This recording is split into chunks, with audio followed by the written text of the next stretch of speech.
Buenas tardes, muchas gracias José Luis, muchas gracias Vicente por vuestra presentación y sobre todo agradecerle la asistencia. Vamos a hablar, como bien dice el título de las charlas, expansión de la corona de Aragón desde el siglo XII al siglo XIV. Seguiremos la cronología de los reinos, de los reyes del reino de Aragón.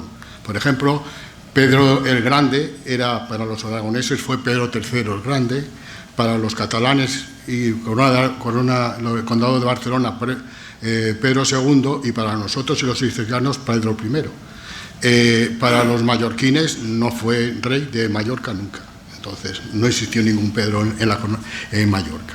Luego yo comentaré, normalmente cuando nombren los reyes, daré dos fechas, son las fechas del reinado, no son las fechas de nacimiento y de muerte, sino las fechas del reinado. Y luego, indudablemente, con un tema tan amplio, nos vamos a centrar mucho en lo que es la expansión.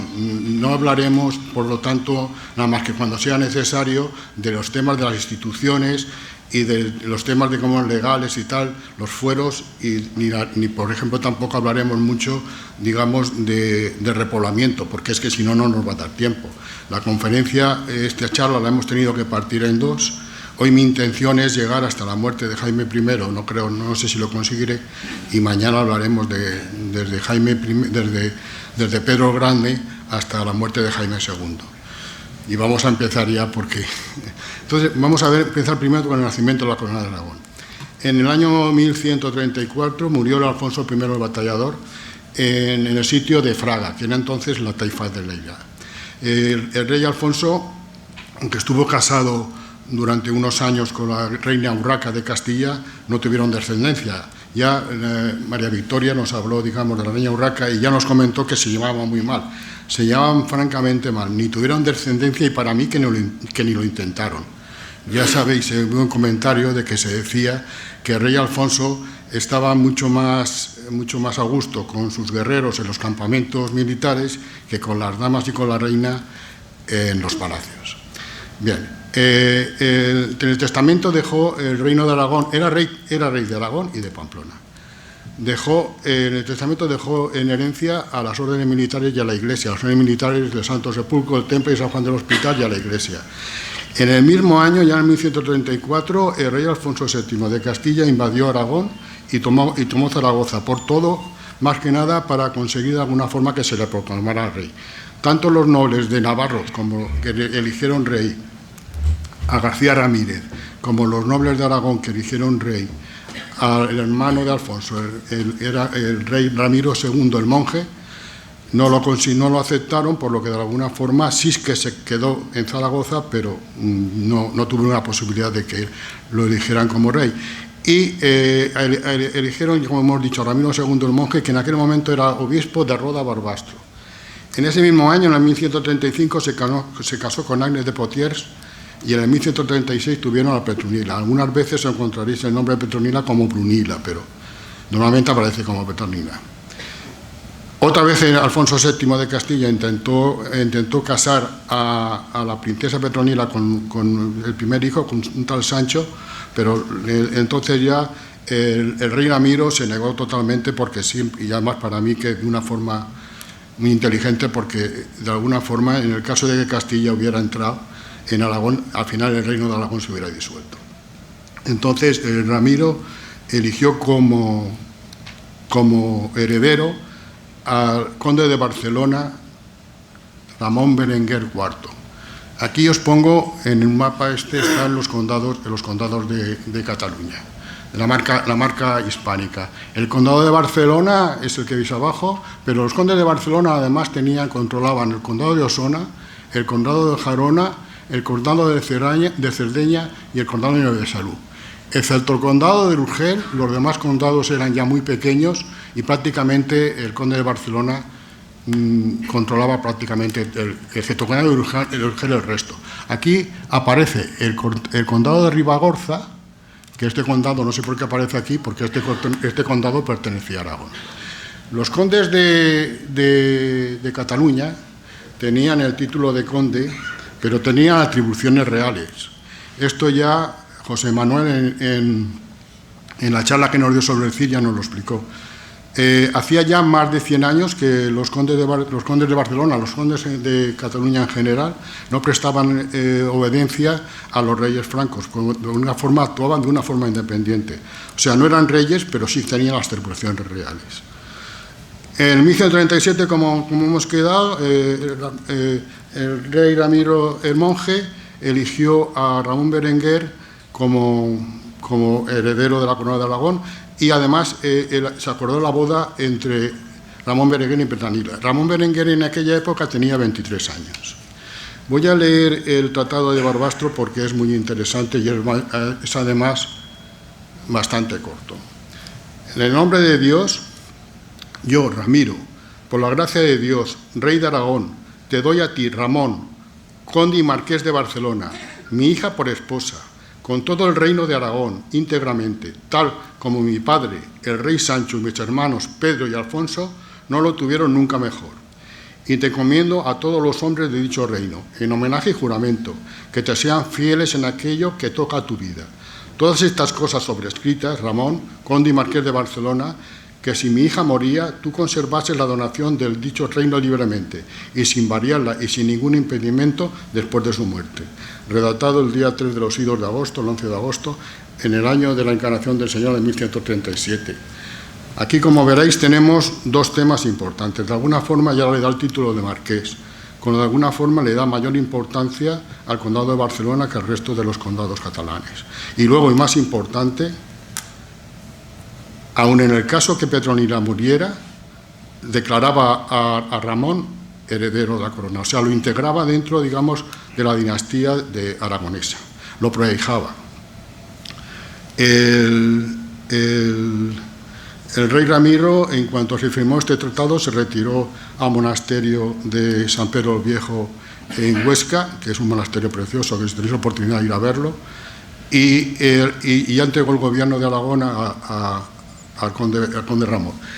No tomó el título de rey, sino tomó siempre el título de príncipe. El príncipe de Aragón, aunque lo podía haber tomado después de la muerte del rey Ramiro, no quiso. Y siempre fue príncipe de Aragón, nunca fue rey de Aragón. Y ya en el año 1140, en el Tratado de Carrión, Alfonso VII devolvió las plazas que había tomado en Aragón, Zaragoza, Tarazona, Calatayud y Daroca, a cambio del vasallaje de Ramón Berenguer. Lo tuvo que reconocer, digamos, como señor. Entonces ya el Alfonso VII se autoproclamó emperador de Hispania. En 1100, bueno, ahora ya pasamos. Aquí tenemos, esto es un cuadro que se pintó a finales del siglo XVI, está en el Museo del Prado, y en donde vemos a Petronila y a Ramón. En cambio, Petronila es una chica mucho más joven, está con la corona real, con el cetro real. En cambio, ya vemos a Ramón, que es una persona mayor, no está tan bien vestido, pero sí que vemos que aquí está la corona del condado y aquí en el antiguo escudo de Aragón está la corona real. En 1150 se consideró el matrimonio de Petronila y de Ramón Berenguer. En algunos historiadores dan esta fecha como el nacimiento de la corona de Aragón, pero para mí y para muchos más historiadores, yo no soy historiador, pero estoy más con los que piensan que realmente el reino de Aragón se formó con la firma del Tratado de Barbastro, está claramente. Bien, ya muy pronto empezaron con las operaciones territoriales. En 1148 se tomó la taifa de Tortosa. La taifa de Tortosa ya se tomó de alguna forma, ya las tropas ya eran tanto aragonesas como catalanas. Contó con el apoyo de los cruzados, de la segunda cruzada que se había creado por el Papa Eugenio III en 1146, y habían pasado, antes de pasar a Palestina, habían pasado por Santiago para peregrinar al apóstol. Y luego a la vuelta ya, cuando pasaron por allí, ayudaron a Ramón a conquistar la Tortosa, y también tuvo el apoyo de una flota genovesa. En todas las situaciones en que los condes de Barcelona necesitaron el apoyo de marino, hasta esa fecha nunca utilizaron una flota propia, siempre era genovesa o pisana. El padre de Ramón Berenguer IV, Ramón Berenguer III, ocupó durante un año la isla de Mallorca, y también la flota que la apoyó era genovesa y pisana. Pero cuando se firmaron la documentación para conseguir el apoyo de esta flota, es en el primer documento en donde aparece la palabra Cataluña. Estamos hablando de 1114. 1150 se sigue con la conquista, digamos, de las taifas que estaban alrededor de los condados de Barcelona y del Reino de Aragón. Entonces se toma la taifa de Lérida. La taifa de Lérida en aquel momento separaba tanto el Reino de Aragón como los condados catalanes. De alguna forma aquí se formó no la unión, pero sí los límites ya estaban en contacto. No se integró en el momento, Lérida no se integró ni en el condado de Barcelona ni en la Corona de Aragón, sino que se fundó el marquesado de Lérida, y hasta la época del rey Jaime no quedó integrada, se partió. Mitad pasó, digamos, a Aragón y la otra mitad pasó a Cataluña.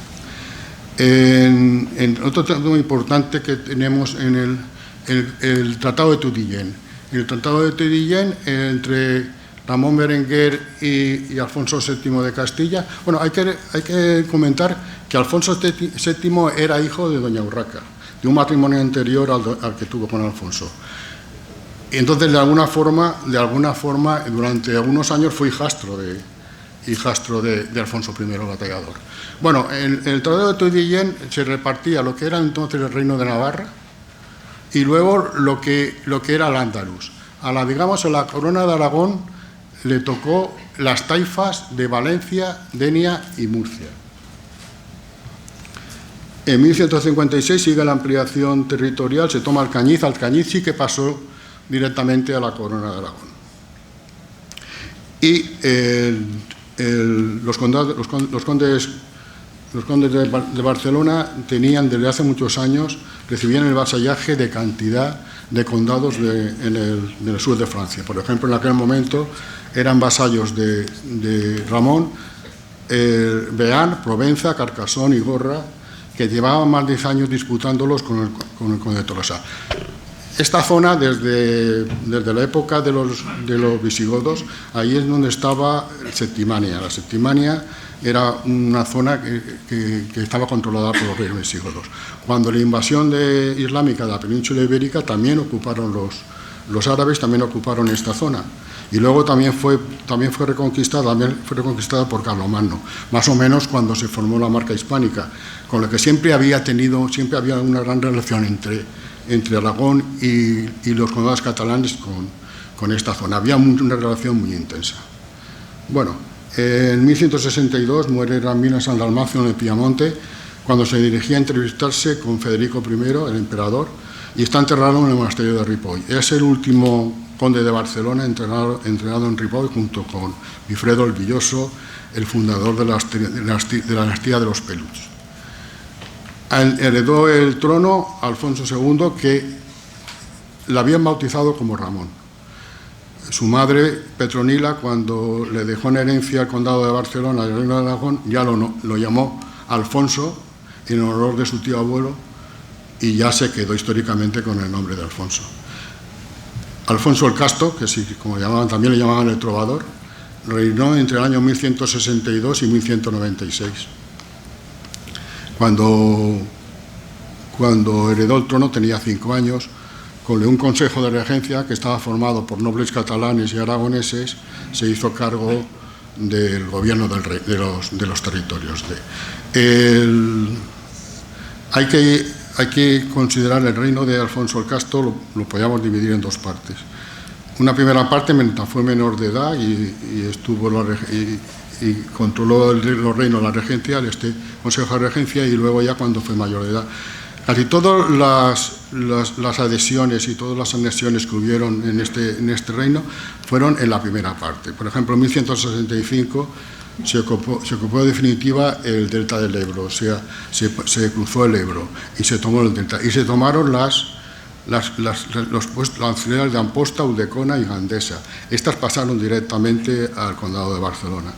En 1171 se conquistó y se fundó Teruel. A Teruel se le dio un fuero de conquista y no se integró en ese momento en el Reino de Aragón.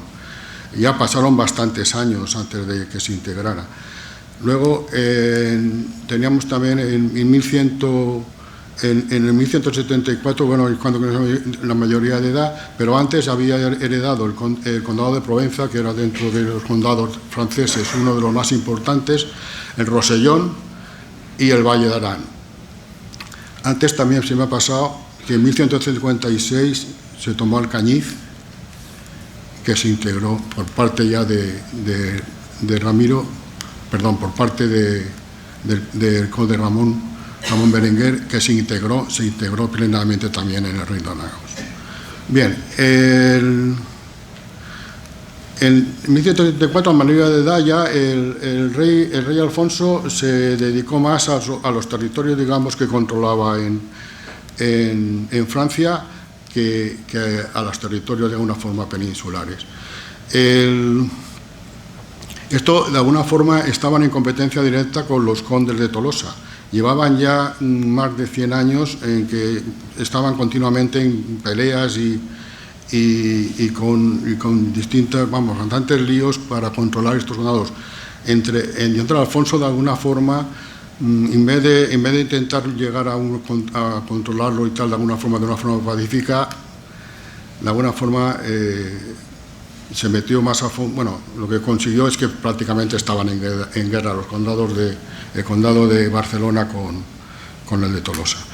El rey Alfonso, unos años antes de morir, también fue de peregrinación a Santiago y aprovechó para hablar con todos los reyes cristianos que había en aquella época. Por ejemplo, estuvo hablando con Alfonso IX de León, Alfonso VIII de Castilla, con Sancho de Navarra y con el rey de Portugal, que era su cuñado. En lo que él intentó en ese momento era formar una coalición para frenar a los almohades.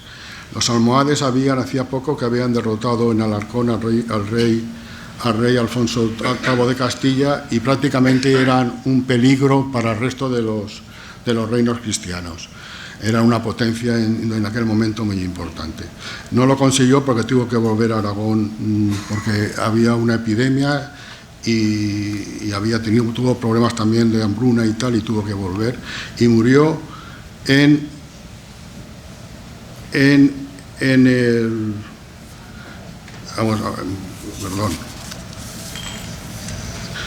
murió un poco después. Murió en Perpiñán y está enterrado en el monasterio de Poblet. Fue el primer rey de la corona de Aragón que está enterrado en Poblet. Antes se me ha olvidado, y es muy importante también, en 1179 firmó el Tratado de Cazorla, que es este que tenemos un poquitín más hacia adentro. Prácticamente era repetición del Tratado de Tutillén, excepto que en ese momento se perdió para la corona de Aragón la posible conquista de la taifa de Murcia. Solamente se firmó la conquista de las taifas de Valencia y de Denia. O sea, que llegaba por aquí, cuando antes ya había llegado hasta aquí. Vale.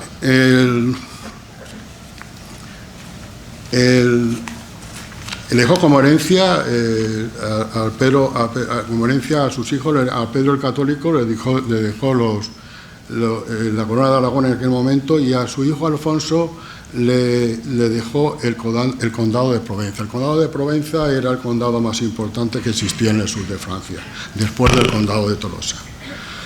El reinado de Pedro el Católico fue de 1196 a 1213, fue un reinado difícil de explicar. Lo intentaré explicar lo mejor posible. Él tenía más o menos la edad de unos 20 años cuando llegó al trono y entonces siguió la política de su padre, pero en vez de ser una política agresiva, lo que intentó siempre fue llegar a acuerdos, digamos, amistosos con el conde de Tolosa. Tanto es así que tan amistosos eran los acuerdos a que se llegaron que no se llegaron ni a firmar, sino que eran acuerdos verbales. El conde de Tolosa se preocupó, digamos, de la zona, digamos, de Foix, y al rey Pedro se le dejó el control de la zona de Montpellier. En ese momento, el señorío de Montpellier, la heredera era la princesa María de Montpellier, que estaba casada. Entonces, para hacerse cargo del señorío, Pedro tenía que conseguir que el esposo de esos momentos de María la rechazara, de algún momento la dejara. Entonces, a cambio de esto, Pedro le dio el Valle de Arán y además también le dio una cantidad de dinero pero de alguna forma le compró, digamos, le compró en esos momentos la separación con María de Montpellier. El señorío de Montpellier tenía una gran relación con la Santa Sede, por lo que en esos momentos el Papa Inocencio III, que era entonces el Papa era el Papa de Roma, les llamó y acudieron a Roma. Entonces Pedro aprovechó para enfeudizar a la Santa Sede la corona de Aragón, la enfeudizó. Y hizo que lo coronaran. La costumbre de aquella época, cuando un papa coronaba a un rey, es que lo coronaba con los pies. Entonces el rey Pedro parece que esto no le gustaba demasiado e hizo que le hicieran una corona de miga de pan para que tuviera que coronar con la mano. Esto no es historia, sino que se dice, no hay la seguridad que pasaron. Bueno, lo que sí que es cierto es que Inocencio III estaba muy interesado en que Pedro el Católico fuera un aliado suyo. Él estaba preparando ya la cruzada contra los cátaros. De esto vamos a pasarlo un poco por alto, porque es que si tuviéramos que hablar de los cátaros perderíamos una hora entera. Y bueno, me parece que José Luis ya en su momento dio una charla sobre esto. Pero bueno, únicamente lo que quiero decir es que los cátaros, por ejemplo, no reconocían la autoridad papal. Entonces, bueno, de alguna forma, Inocencio III ya estaba preparando la cruzada junto con el rey Felipe II Augusto, que era rey de Francia. Mientras esto pasó en el año 1204, tanto el matrimonio como la coronación del rey Pedro. En 1208 nació en Montpellier Jaime I. Todos conoceréis la historia del nacimiento. Me parece ser que a los 2 años de matrimonio ya el rey Pedro se cansó de la reina María y prácticamente ya no tenía ninguna relación.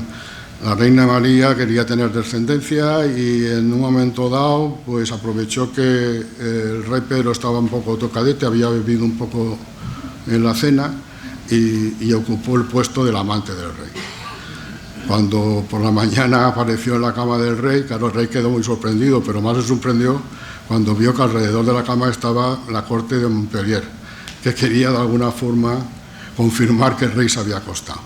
El rey Pedro, esto también es historia ficción, no tenemos la seguridad, no se tiene la seguridad que pasara. De todas formas, lo que sí que está claro es que el rey Pedro nunca puso en duda la paternidad sobre Jaime I. Entonces, en 1200 nació en Montpellier Jaime I y en 1209 empezó la cruzada, digamos, de los francos contra los cátaros.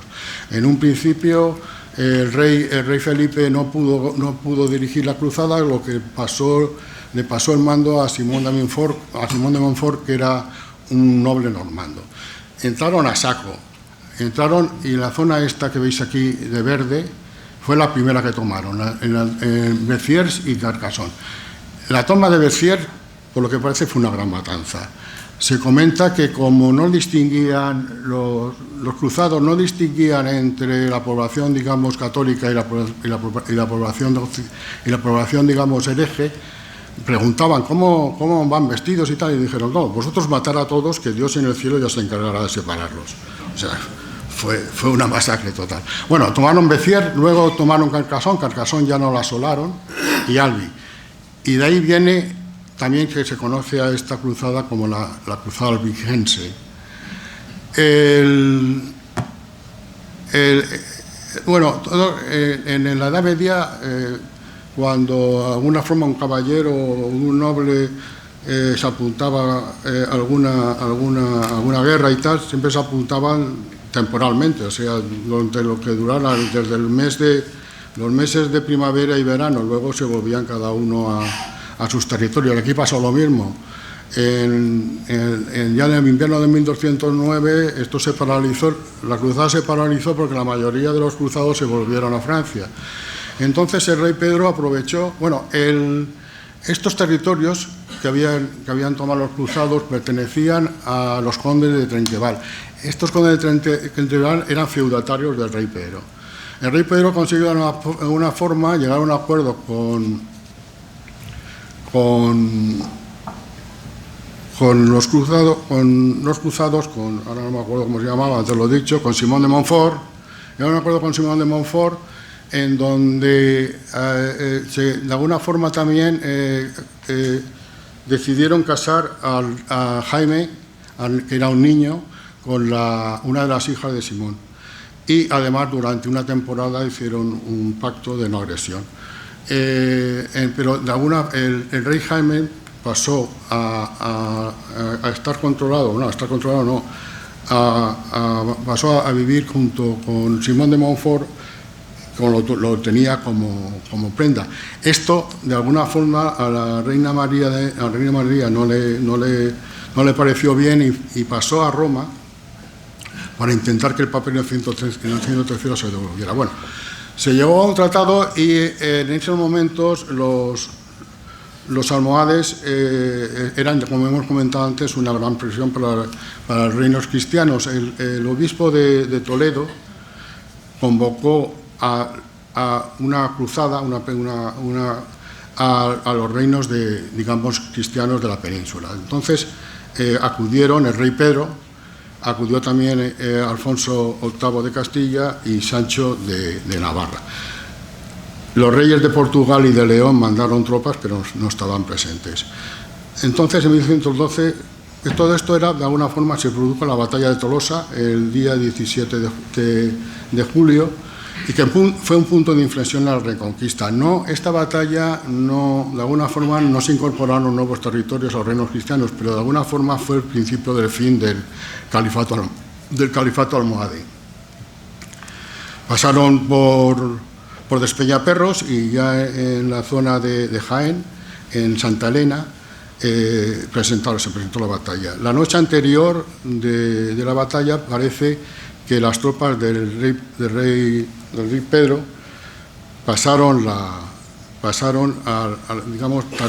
las líneas almohades y en el momento de la batalla estaban en la retaguardia, de alguna forma provocaron que el ejército almohade se tuviera que dividir y fue una gran victoria para los cristianos, como conocéis. Ya les digo, no hubo ninguna ampliación territorial, pero sí fue el principio del fin del imperio almohade. Ya pasamos a 1213, de nuevo se puso en marcha la cruzada, por el gran prestigio que había tenido el rey Pedro en la batalla de las Navas. El conde de Tolosa y el conde de Foix juraron como rey, y entonces los territorios que controlaba el rey Pedro de Aragón en Francia, en el sur de Francia, eran mucho mayores, tanto en tamaño como en población como en riqueza, a Cataluña y Aragón juntos. Era impresionante. Bueno, el rey Pedro era un caballero, dejó que... Bueno, entonces existieron en la ciudad de Muret. La ciudad de Muret estaba un poquitín al sur de Tolosa y es donde de alguna forma era el centro de operaciones de los cruzados. El rey Pedro, que era un caballero, dejó entrar a Simón de Montfort con parte importante de sus caballeros y accedió a luchar cuando se lo propusieron los cruzados. O sea, no era el momento más oportuno para para emprender la batalla. Y así le fue, porque estaba esperando que su hermano Alfonso le mandara refuerzos desde Provenza y también estaba esperando que se le reforzara desde Tolosa, pero no se esperó. En este fue derrotado y el problema no fue que fuera derrotado, sino que lo mataron. El 13 de septiembre de 1213. En ese mismo año, en 1213, he dicho 300, 1213. Ese mismo año murió en Roma la reina María de Montpellier y, como antes hemos comentado, en las manos de Simón de Montfort estaba el Jaime, el príncipe Jaime, que entonces tenía 5 años. Entonces ya tenemos aquí al rey Jaime, no hace falta que os explique dónde está el monumento. El Papa Inocencio III enseguida se dio cuenta de lo que pasaba y obligó a Simón de Montfort a devolver a Jaime a la nobleza catalana aragonesa, sobre todo a los tíos del rey, que eran Sancho de Rosselló, que actuó como regente, y Ferran de Monterragón.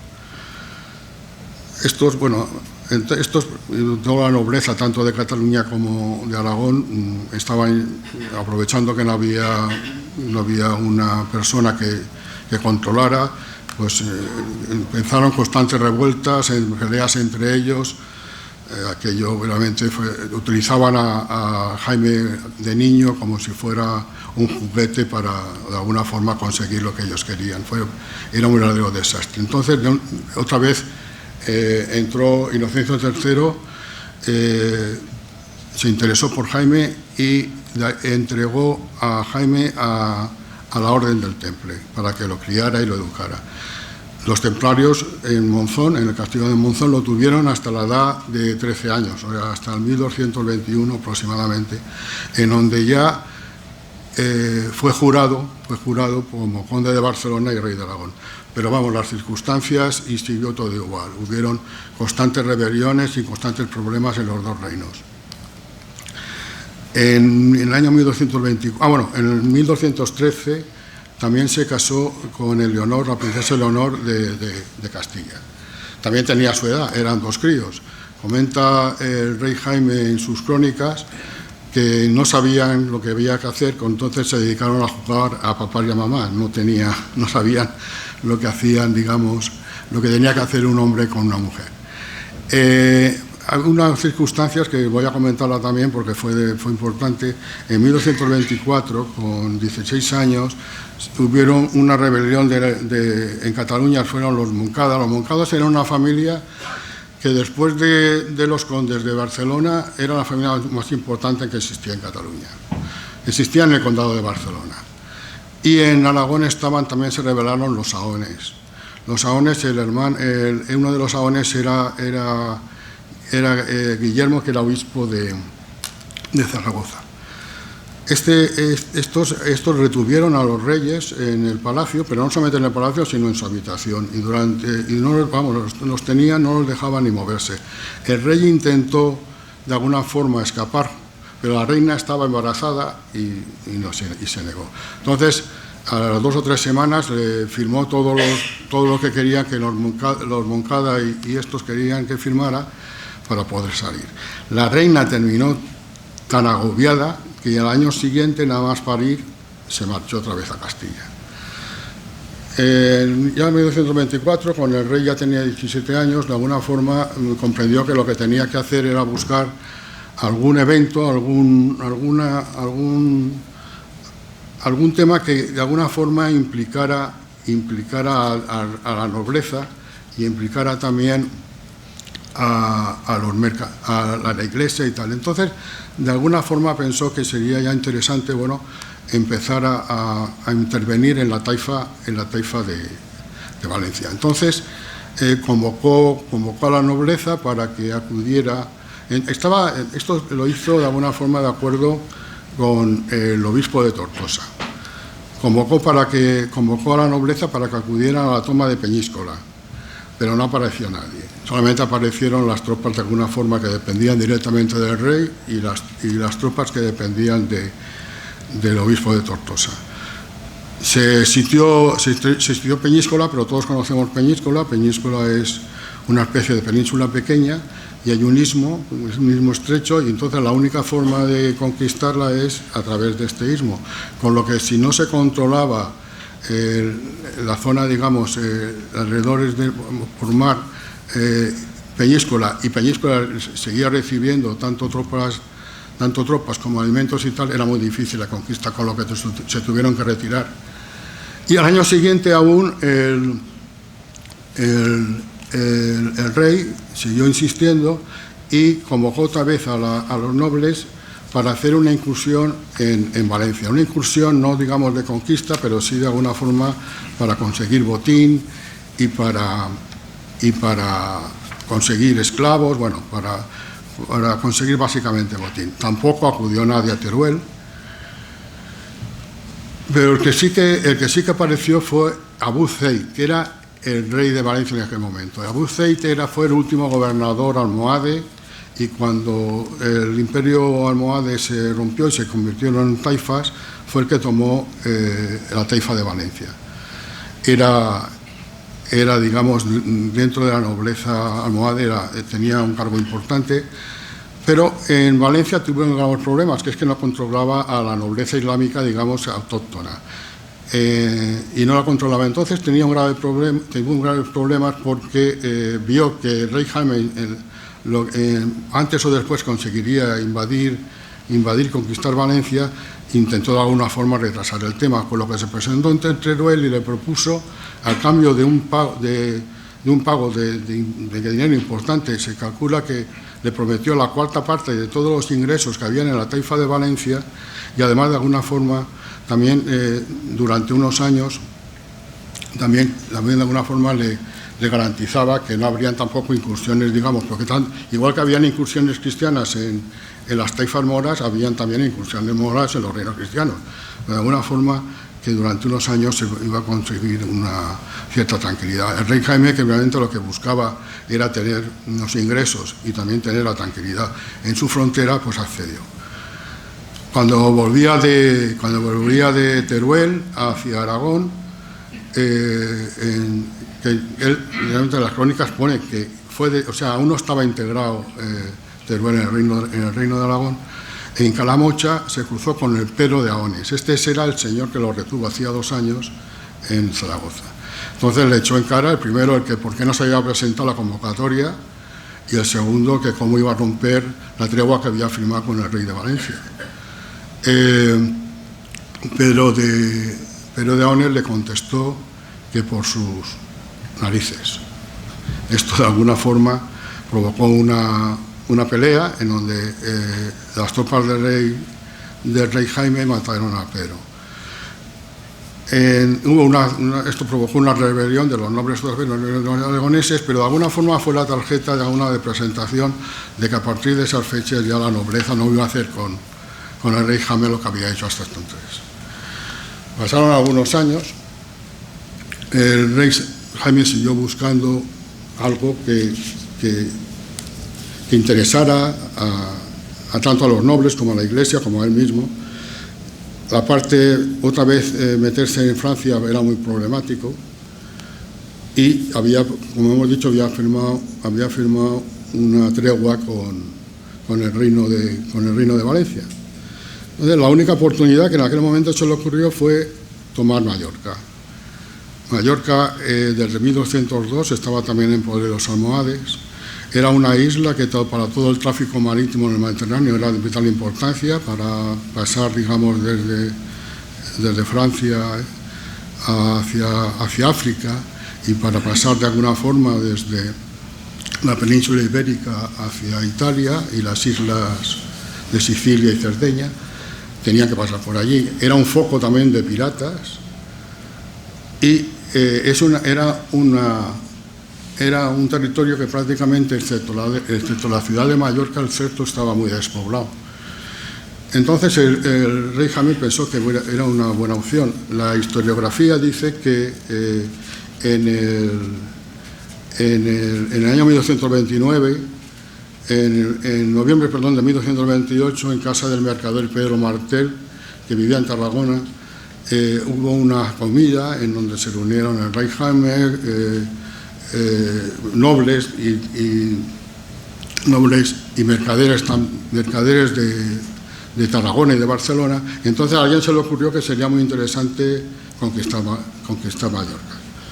Esto también tampoco tiene mucha posibilidad de que fuera verdad, pero bueno, pero ahí está, históricamente se comenta. De todas formas, el rey Jaime ya había comentado a la empresa Lumbreys d'Urgell, a la condesa Lumbreys d'Urgell, ya le había comentado en distintas cartas su interés por conquistar Mallorca y que le ayudara. Bien, en diciembre ya de ese año se convocaron cortes en Barcelona y en Daroca. Estas cortes se convocaron primero para que se jurara el juramento de fidelidad al heredero. En aquel momento, el heredero del rey Jaime era el príncipe Alfonso, que es el que había tenido con el Leonor de Castilla. Y de alguna forma también se convocaron para preparar la conquista de Mallorca. Entonces, de alguna forma se decidió que las tropas y la Armada, a mediados del verano de 1999, se concentrada en la costa de Tarragona, desde Tarragona hasta Cambrils, con el punto principal era Salou. No se conoce con seguridad el número de tropas, el número de guerreros que pasaron, pero lo que sí que se sabe es que aproximadamente serían, como máximo fueron unos 10.000, no llegarían a 10.000, entre los que habrían unos de 800 a 900 caballeros y el resto eran infantes, eran marinos y eran también los que se construían, digamos, las armas de asedio, que estos serían unos 8 o 9.000. Entonces, dentro de estas tropas más o menos, no hay seguridad. Los 2 tercios eran catalanes y 1 tercio eran aragoneses. Ahí ya se contaba con almogávares, y había una partida importante de almogávares. Y aproximadamente eran unas 150 naves. Como antes he comentado, en la corona de Aragón, los condes de Barcelona, cuando tuvieron que hacer alguna incursión, digamos, marítima, nunca tuvieron una armada propia. Siempre dependieron de los genoveses y de los pisanos, pero en esta ocasión ya la armada fue 100% catalana. 100% catalana. Únicamente una pequeña proporción de barcos fueron provenzales. En estos momentos, Marsella es una ciudad que pertenecía al condado de Provenza. Bueno, entre estos barcos, 150 barcos, habían galeras, tarida y barcos de carga. Las taridas eran unas galeras que estaban diseñadas para permitir el embarque de la caballería, y también estaban diseñadas para que el desembarco, digamos, de los caballeros fuera montado. O sea, eran unos barcos de alguna forma que en aquella época tenían un diseño muy, muy importante. La idea del rey Jaime era, el día 5 o 6 de septiembre de ese año salieron hacia Mallorca y una tormenta, la típica tormenta de verano, de septiembre, de alguna forma partió la flota, la partió en 2, y de alguna forma no llegaron ellos. Él tenía pensado llegar a la bahía de Pollensa, que estaba a la otra parte, digamos, de la ciudad de Palma. Ya como les hemos comentado, la isla de Palma prácticamente no estaba habitada, había muy poca gente, la mayoría de la gente está concentrada en la ciudad de Palma. Esto le hubiera permitido de alguna forma atacar por sorpresa y hacer un desembarco de alguna forma cómodo y tal, porque no los iban en el primer momento, de alguna forma no los iban a descubrir. Pero debido a estas tormentas se tuvieron que desviar y protegerse en la isla de Dragonera, que es esta. Aquí ya fueron descubiertos.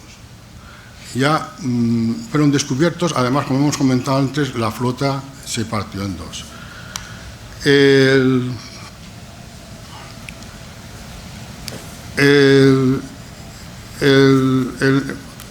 Vamos a ver. Estos desembarcaron en Santa Ponsa.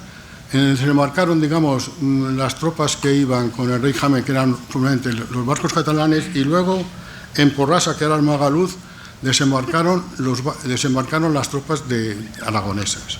Hay una distancia de unos 6 kilómetros. Ya desde el primer momento, las patrullas que habían descubierto a la flota intentaron de alguna forma incomodar el desembarco, pero no lo consiguieron. Entonces el rey Jaime de alguna forma intentó, los musulmanes se fortificaron en Portopí, en una zona, digamos, que tenía cierta altura y se estrechaba el camino. Esto estamos hablando ya del 8 de septiembre, 8-9 de septiembre. El rey Jaime, de alguna forma, lo que intentó era organizar sus tropas. Entonces, de alguna forma, decidió que los Moncada, ahora ya no vuelvo, los Moncada, con sus tropas, formaron la vanguardia. Su tío, de alguna forma, con el resto de tropas catalanas, quedaba de alguna forma en el centro, y él, con las tropas aragonesas, iría en la retaguardia. Como hemos dicho, las tropas aragonesas no estaban no habían desembarcado en el mismo punto, lo que tardaron unas horas en llegar a donde el rey Jaime los había concentrado. Los Moncada no pudieron esperar y atacaron directamente a los musulmanes. Prácticamente no consiguieron nada, estuvieron a punto de ser derrotados, hasta que no llegaron ya, más tarde llegaron ya su tío y el rey, y entonces ya los musulmanes ya desistieron y volvieron hacia Mallorca. El rey Jaime mandó que de alguna forma se les impidiera el paso, pero la gente se dedicó a recoger el botín y ya no hicieron caso.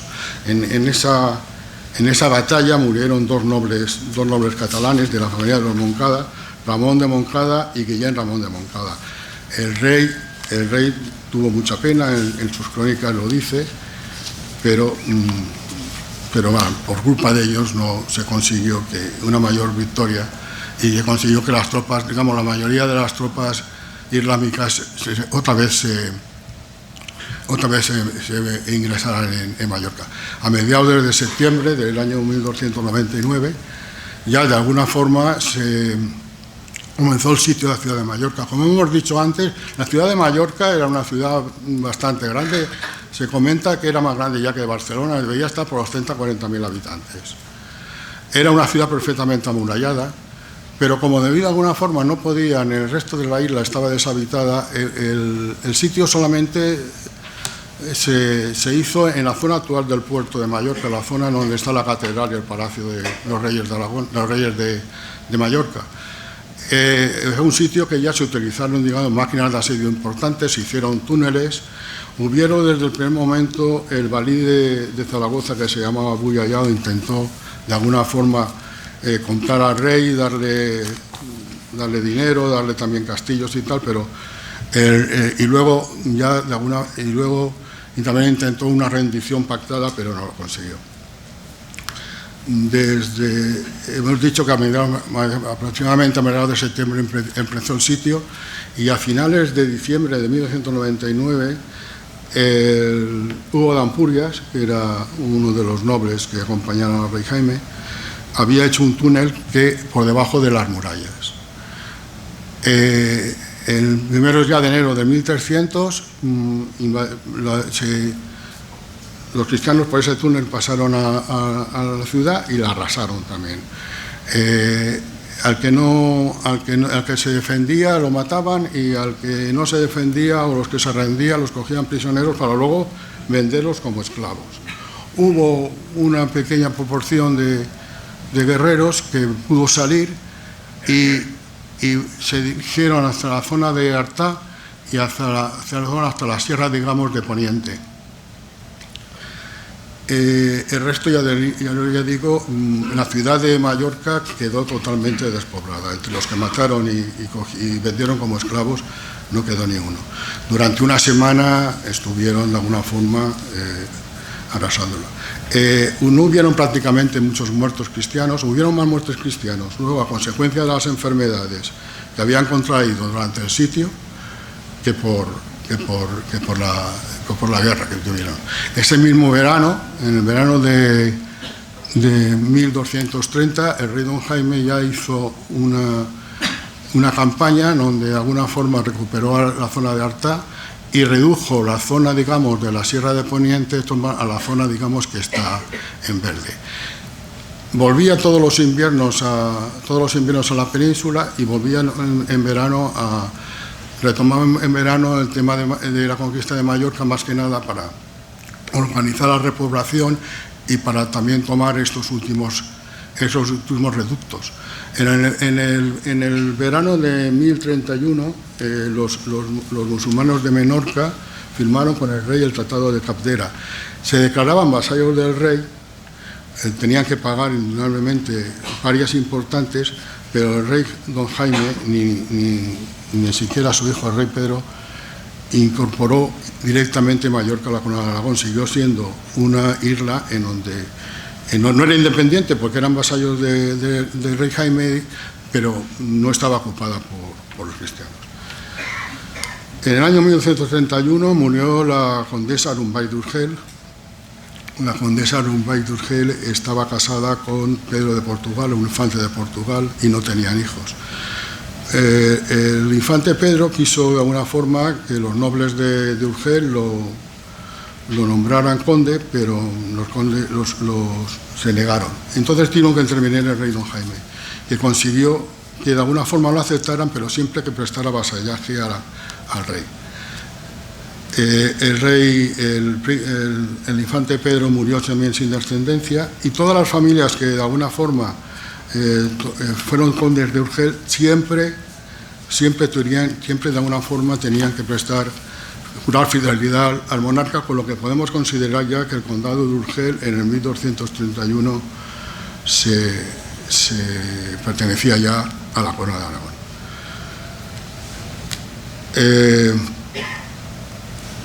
Bueno, hemos comentado que ya se le puede dar por terminada la conquista de Mallorca, pero desde 1229, que se empezó la conquista, el rey Jaime ya tenía en la cabeza la conquista de la taifa de Valencia. Abu Zeid, que era el rey que antes hemos comentado, que firmó el tratado con el rey, y ya de alguna forma había sido desbancado por Zayán y Mardanis.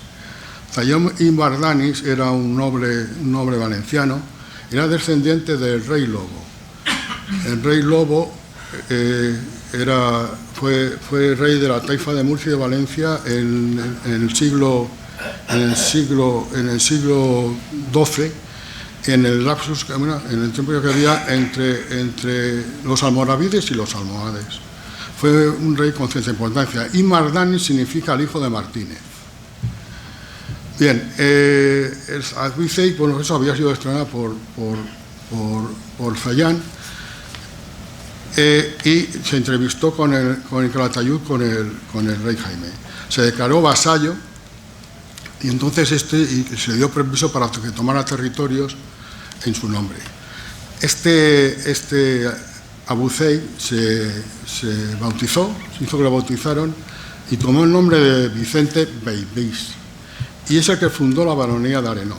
La baronía de Arenós, todos conocéis que fue una familia, digamos, de gran importancia en el Reino de Valencia.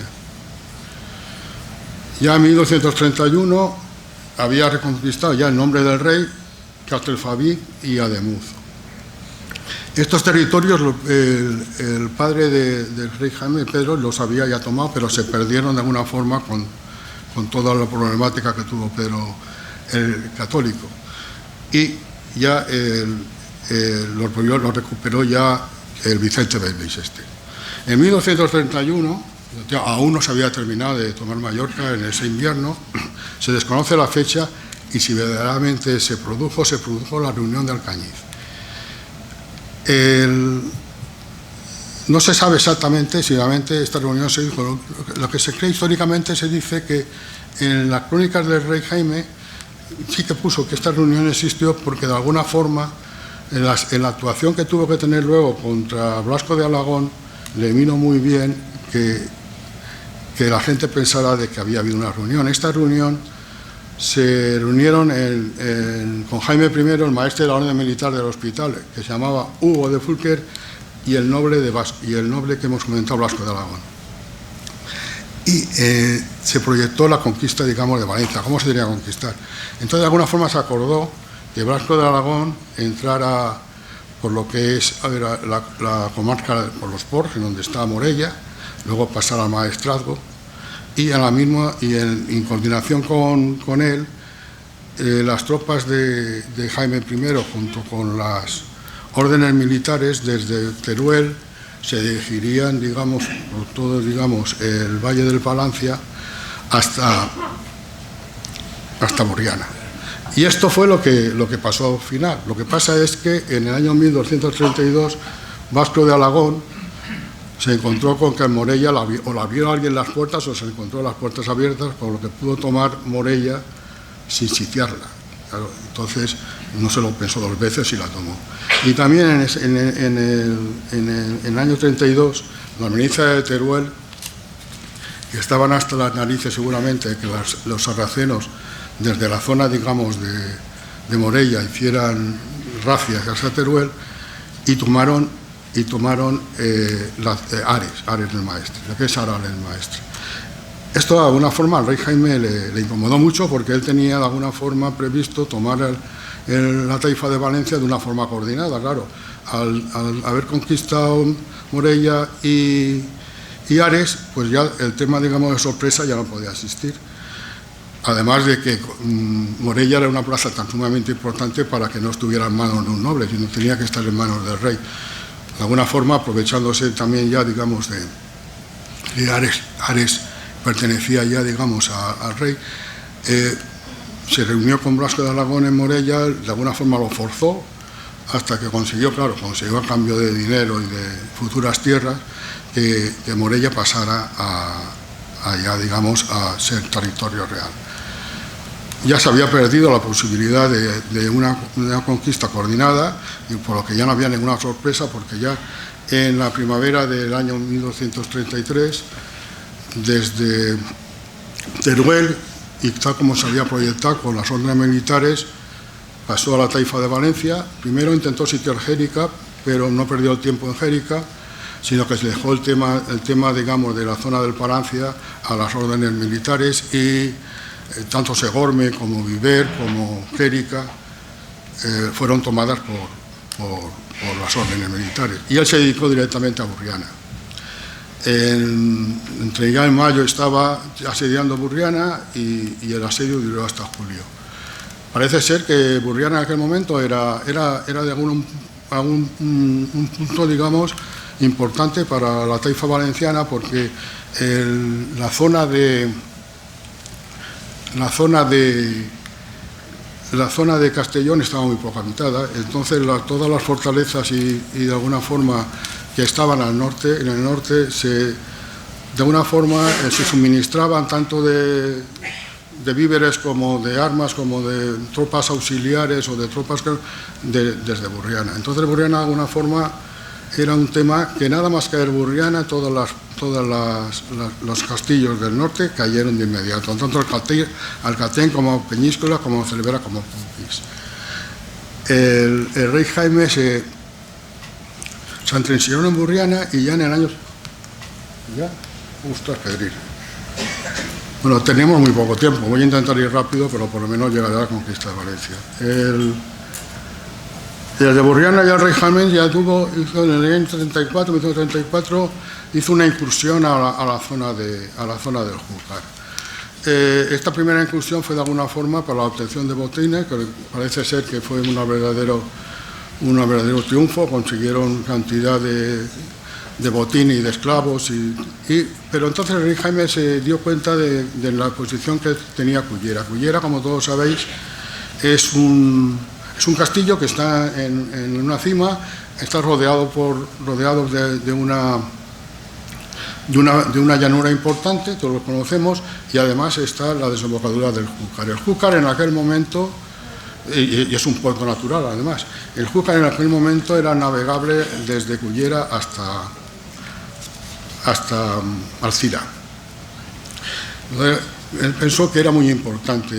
Entonces, en el año 35, además, montó otra vez otra incursión a la misma zona, pero además de para conseguir botín, era para conseguir de alguna forma tomar Cullera, y no lo consiguió.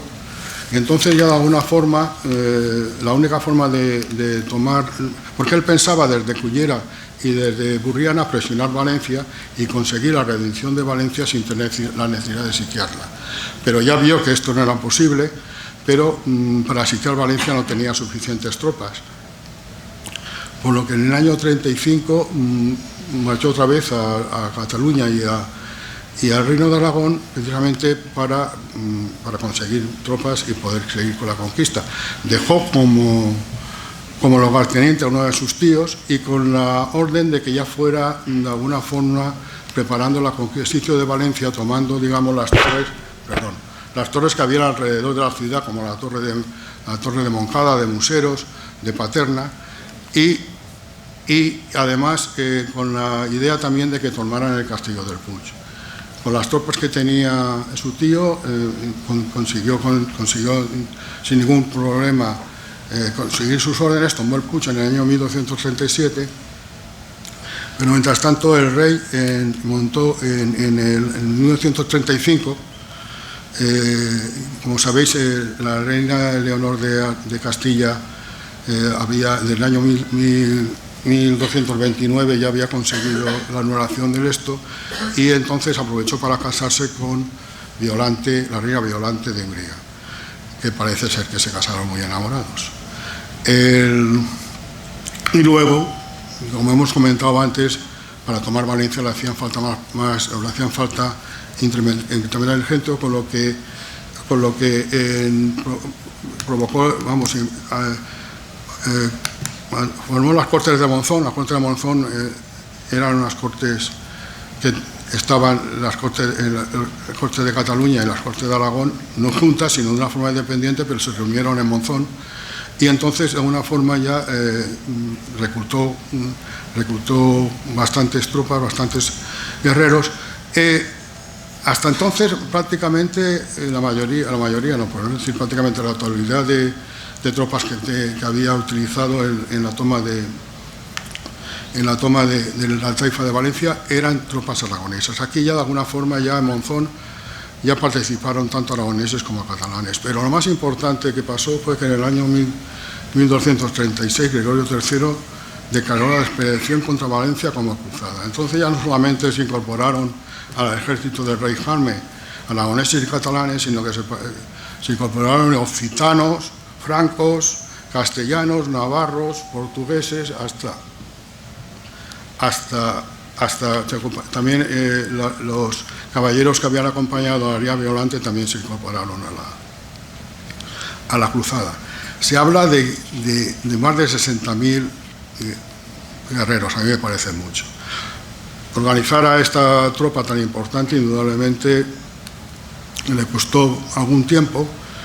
Ya hemos comentado de que su tío había conquistado, en 1937 había conquistado el Puig, y en el 1937 el rey Zayán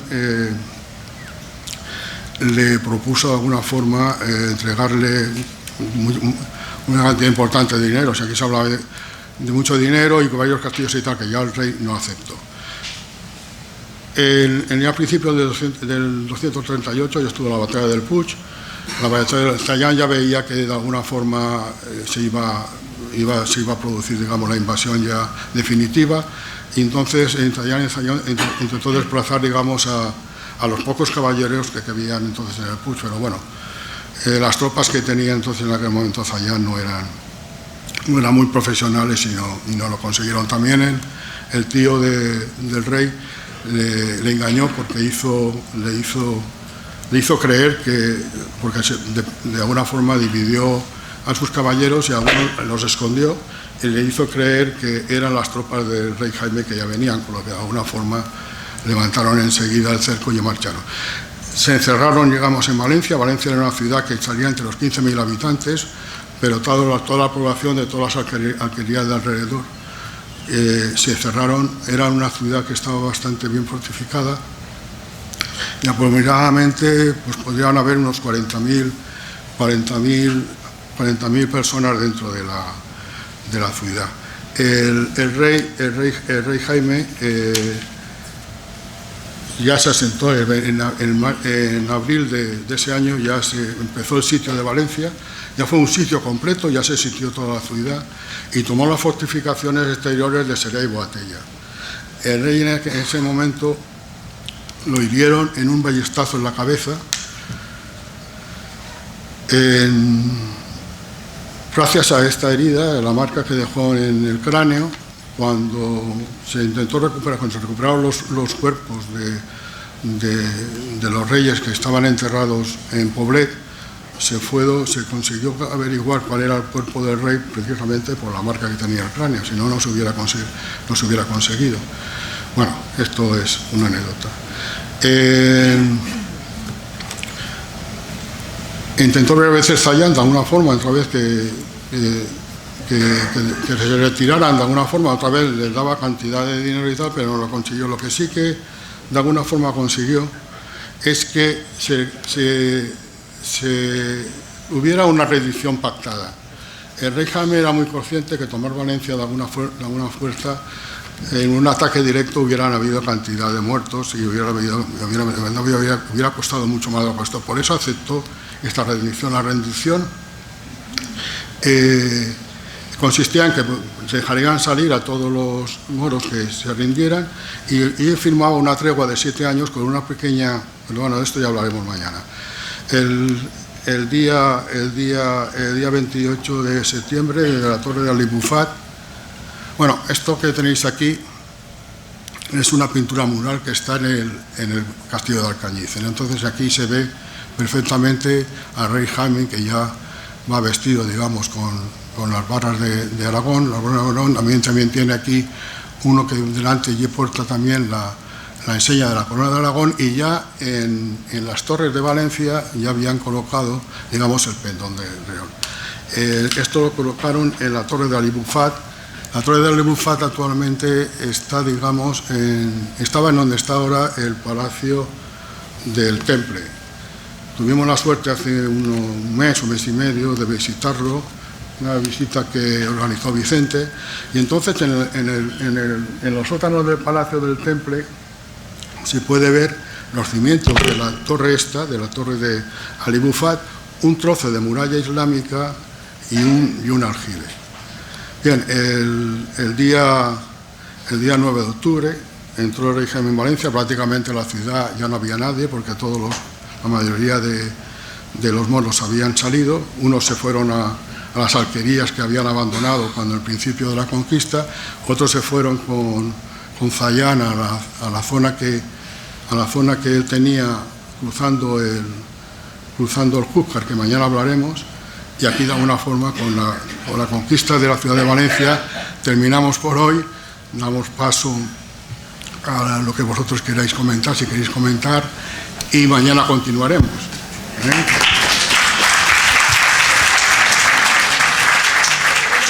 Muchísimas gracias, Vicente. La verdad es que hoy hemos tenido la historia de la fundación de la Corona de Aragón durante el siglo XII. Y ahora ya hemos llegado al siglo XIII, estamos en un momento crucial y lo hemos dejado con la conquista, la importantísima conquista nuestra que tanto nos atañe, que es la conquista de Valencia, y mañana pues seguirá con la historia de los reyes de la Corona de Aragón y, por supuesto, los reyes del Reino de Valencia. Por supuesto, están todos ustedes invitados mañana a esta misma hora en esta misma sala. Y ahora, como es nuestra razón de ser, tertulia histórica, pues ahora les damos la oportunidad a todos ustedes de que hagan sus aportaciones pertinentes o que hagan las consultas que estimen oportunas, y seguro que otro compañero de la tertulia les responderá, y si no, Vicente seguro que sí que podrá responderles. Aquí, por favor, a Pepe Maíquez. Lo que sí que rogaría, por favor, es que los que nos quedemos, que guardemos un poco de silencio y que podamos atender. Y si tenemos ganas de comentar alguna cosa, pues por favor que lo hagáis con el micro para que nos podamos enterar todos. Muchas gracias. Bueno, perdón, no voy a ser muy largo. El tema es de una enjundia tremenda y además ha desarrollado bien don Vicente el puzzle de la corona de Aragón, que es muy complejo esto. Y esto es no de 2 conferencias, de muchas más. Yo lo único que disiento de usted, y perdóneme, y no quiero ser más breve, es que la foto que han sacado de doña Petronila y Ramón Berenguer IV, esta foto, es muy elocuente. Cuando el rey Ramiro II el Monje casó a su hija, porque él quería retirarse a su mundo místico, casó a su hija con el conde Ramón Berenguer IV, conde, dejó muy claro, a pesar del texto que ha salido, dejó muy claro que la reina era ella, doña Petronila, y está más claro aún en el retrato este, la reina con su cetro, la reina con su corona, y el otro con su tricornio. Era un conde que se casaba con una reina. Pero si hay un texto, que usted lo ha transcrito muy bien ahí, de que, caso de que faltara doña Petronila, el Ramón IV asumiría el poder, etcétera, pero nunca cedió el reinado de Aragón al conde de Cataluña, nunca. Es más, en otro pasaje, seguramente del testamento, lo dejó muy claro, que la corona era de su hija, de Petronila. Y luego toda la serie de reyes que ha citado, Alfonso I, el Casto, no, el segundo. Primero Alfonso I el Batallador, Alfonso II el Casto, Pedro el Católico y Jaime. Hasta ahí hemos llegado. Muy bien, bueno, pues todos esos eran de Aragón. Y a lo más, cuando se citaba, pero vamos, la conquista de Mallorca bien, pero era el reino de Aragón. Yo no sé por qué, y aquí tenemos esta foto tan elocuente y tan clara.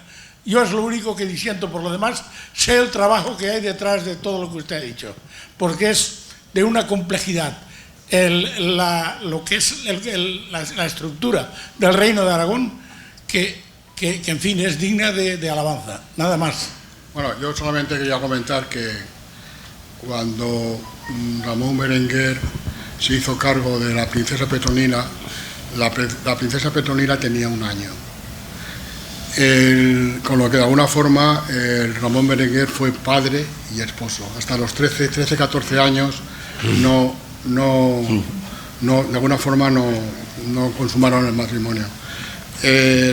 También antes he comentado de que Ramón Berenguer nunca utilizó el título de rey, utilizó el título de príncipe de Aragón, aún después de que muriera el rey Ramiro. Sí. Luego solamente quiero hacer un comentario. Según la legislación del Reino de Aragón, las mujeres no podían ser reinas, únicamente podían pasar el trono.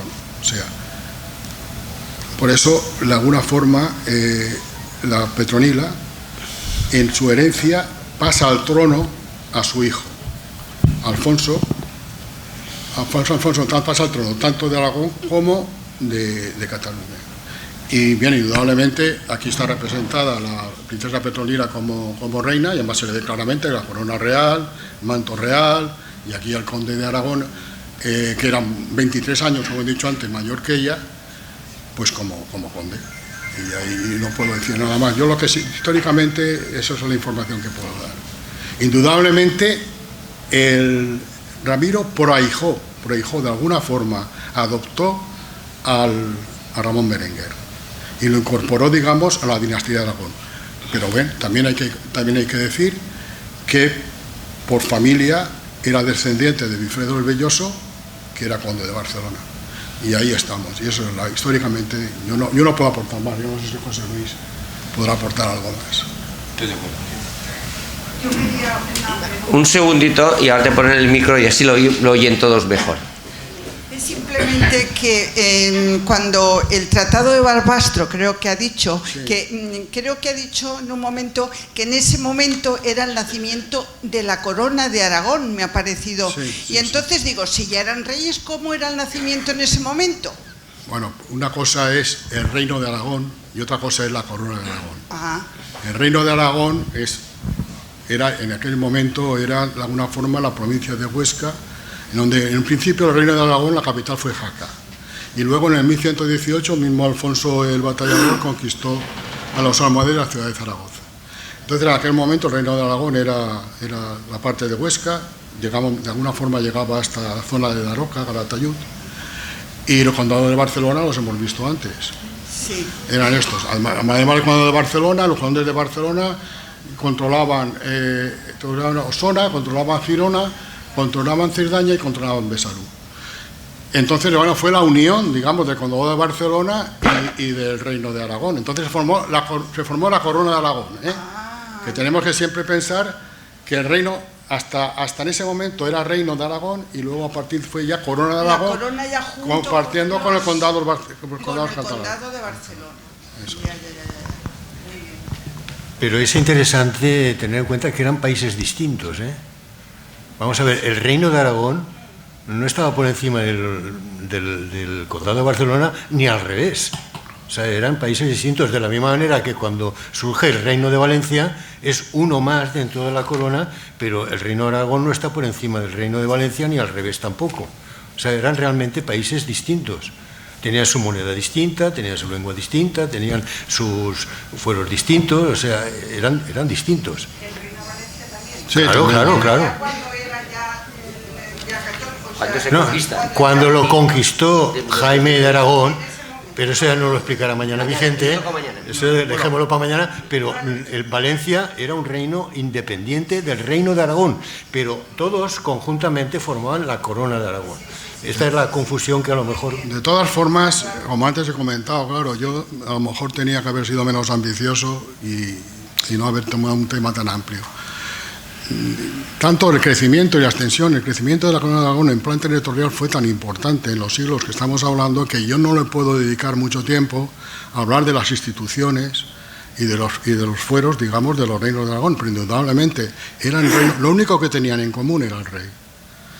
Tanto las cortes eran distintas. Las cortes por ejemplo, de Aragón y Cataluña eran unas cortes pactadas entre toda la Edad Media con los condes de Barcelona o con los reyes de Aragón, eran unas leyes pactadas. La nobleza perdía, el rey perdía, pero de alguna forma conseguían ir pactando de alguna forma las leyes. En cambio, en el Reino de Valencia fue impuesta. El rey Jaime, basándose en las leyes, digamos, de la Roma, en lo que era el derecho romano, impuso unos fueros en donde las ciudades, las villas reales, bueno, si queremos hablar un poco de las cortes. Las cortes tenían tres brazos: el brazo de la nobleza, el brazo de la iglesia y el brazo de la real, el brazo de las villas reales. Entonces, por ejemplo, en Aragón, en las cortes de Aragón, la nobleza tenía una importancia muy importante. Estaba prácticamente en igualdad con el rey.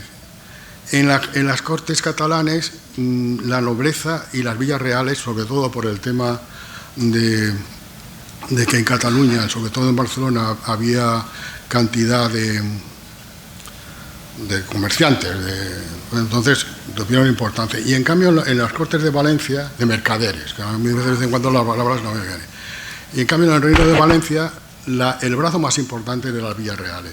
De alguna forma, el rey, a través, digamos, de los oficiales, las villas reales, controlaba mucho más las cortes que las cortes de Aragón y de Cataluña. Tanto es así que, por ejemplo, cuando el rey quería dinero, quería más armas o quería más hombres, por ejemplo, para la conquista, digamos, de Sicilia, tanto las cortes de Valencia como las cortes de Cataluña, que iban a estar beneficiadas por el tema, digamos, de los mercadores, no tenía ningún problema. En cambio, las cortes aragoneses decían, y hasta aquí, que nosotros no vamos a tener ningún beneficio.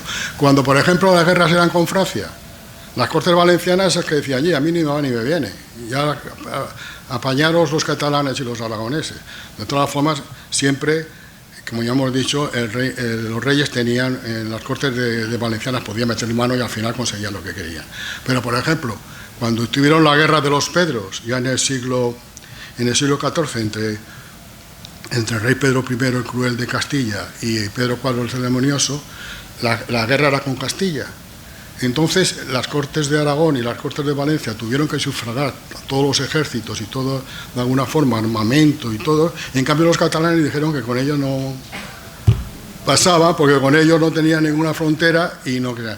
Y entonces hasta que Pedro I de Castilla, el rey cruel, atacó al puerto de Barcelona desde el mar, no intervinieron ni se gastaron un duro.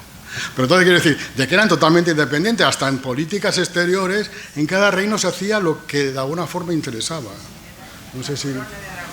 Sí. Entonces ya la corona de Aragón era una forma, ya digamos, era el rey. Eso de alguna forma, nunca, ni siquiera ahora, ha habido otra corona parecida. Y era muy compleja, era muy compleja. ¿Querían hablar también? ¿Hay alguna pregunta aquí? Perdón, una pregunta que me ha hecho un pequeño lío. En tiempos de Jaime, ¿el condado de Barcelona era Cataluña? No. Gracias, muy amable. El condado de Barcelona no era Cataluña. Lo que pasa es que se expresa, aunque también de alguna forma, como hemos comentado antes, se incorporó, ya en tiempos de Jaime I se incorporó el condado de Urgel. El resto de los condados, excepto el de Rossellón, en donde estaba Perpiñán, que ya también pertenecía al conde de Barcelona, porque lo había integrado el rey Alfonso II el Casto. Prácticamente, la totalidad no era. Aquí también, por ejemplo, está el condado de Ribagorza, que no sé por qué está aquí, porque esto era un condado aragonés. Prácticamente, excepto algunos condados por la zona esta, Besalú ya quedaban muy pocos, pero aún había algún condado independiente. Lo que pasa es que por defecto se habla de Cataluña en vez de seguir otra vez diciendo los condados catalanes y tal, pero bueno, en la época del rey Jaime aún quedaba algún condado porque pasaba a la corona de Aragón, pero muy pocos ya, Aunque, como tú has comentado, había salido en el año 1100 y había salido el nombre de Cataluña. Pero ¿cuándo realmente se puede hablar de que se habla de Cataluña? Hasta Jaime III no. Hasta Jaime II no.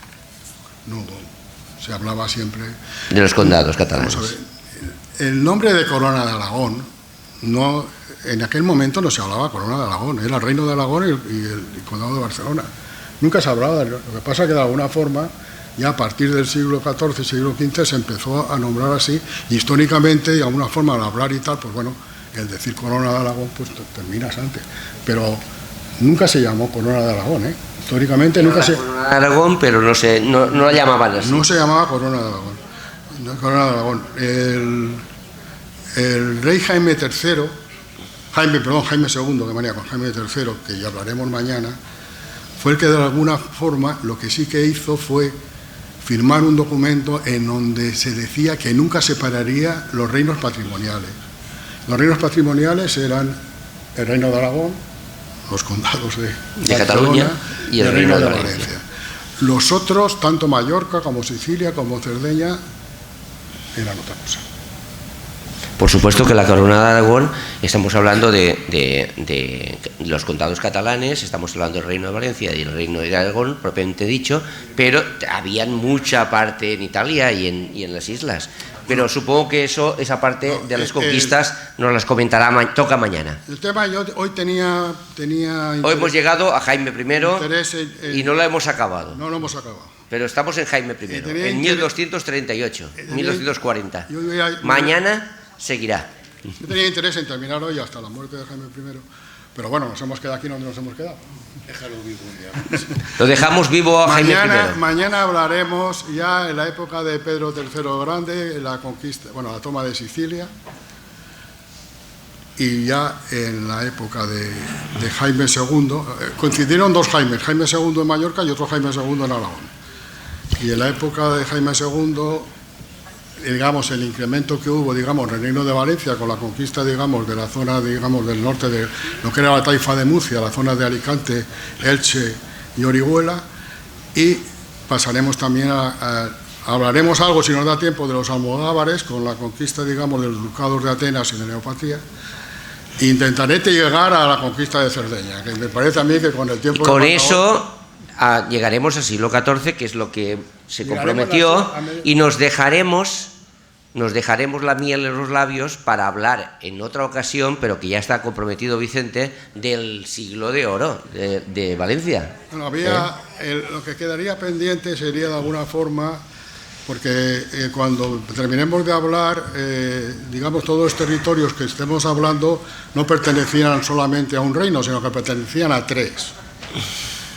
Al reino de Mallorca, al reino de Sicilia y al reino patrimonial, digamos, de la Corona de Aragón. O sea, habían tres reinos que pertenecían de alguna forma no pertenecían a la Corona de Aragón, pero sí que eran reyes que de alguna forma tenían una dependencia con la Corona de Aragón.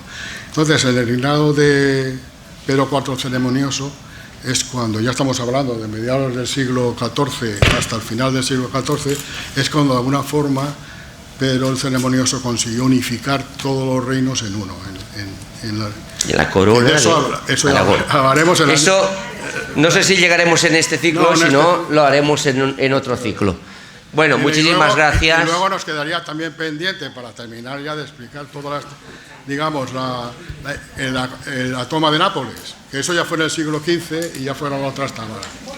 Bueno, pues muchísimas gracias a todos por haber venido y están todos emplazados mañana para continuar aprendiendo la corona de Aragón. Muchas gracias.